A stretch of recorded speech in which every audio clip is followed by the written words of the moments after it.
యాదాద్రి భువనగిరి జిల్లా గుండాల మండలం మరిపడగ గ్రామంలో అంగన్వాడీ కేంద్రంలో పోషణమాస కార్యక్రమాన్ని నిర్వహించారు.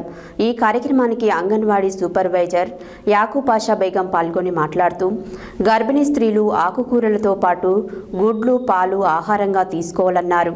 మరియు పిల్లలకు కూడా సరియైన పోషకాహారాలను తినిపించాలన్నారు. యాదాద్రి భువనగిరి జిల్లా గోండాల మండలం మరిపడిగ గ్రామంలో అంగన్వాడీ కేంద్రంలో పోషణ మాస కార్యక్రమాన్ని నిర్వహించారు. ఈ కార్యక్రమానికి అంగన్వాడీ సూపర్వైజర్ యాకూబ్ పాషా బేగం పాల్గొని మాట్లాడుతూ గర్భిణీ స్త్రీలు ఆకుకూరలతో పాటు గుడ్డు, పాలు ఆహారంగా తీసుకోవాలని అన్నారు. మరియు పిల్లలకు కూడా సరైన పోషకాలను తినిపించాలని అన్నారు. కాలానుగుణంగా ప్రకృతిలో లభించే పళ్లను జామ, సీతాఫలం, మామిడి, సపోటా లాంటి పండ్లలో vitamin A, vitamin C, vitamin ప్రతి ఒక్కరూ ఈ పళ్లను తీసుకోవాలని వారన్నారు.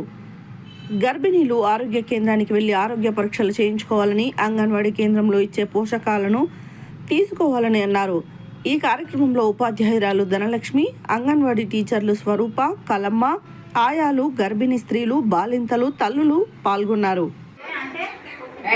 పాలు, పండ్లు, కూరగాయలు, ఆకుకూరలు, తర్వాత ఒకరోజు మాంసం, ఇట్లా మనం 5 రోజులు వాటికి సంబంధించినవి అన్నీ తీసుకున్నాం అనుకో, అవి మనకు ఆహారం అనేది మనకు అన్ని విటమిన్స్ అనేది ఆ ద్వారంలో మనకు సమకూరుతాయి.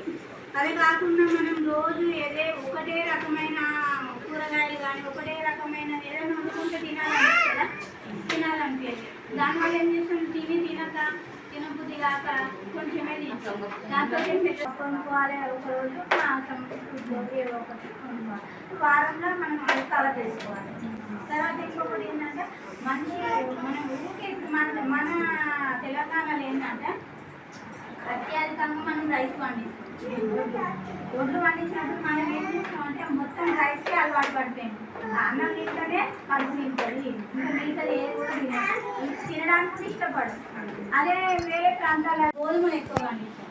కాబట్టి వాళ్ళు ఏం చేస్తారు, ఎక్కువ మార్వాడి వాళ్ళంతా రొట్టెలే తింటారు. వాళ్ళు 2 పూటలు రొట్టె తింటే 1 పూట అన్నం తింటారు. మనం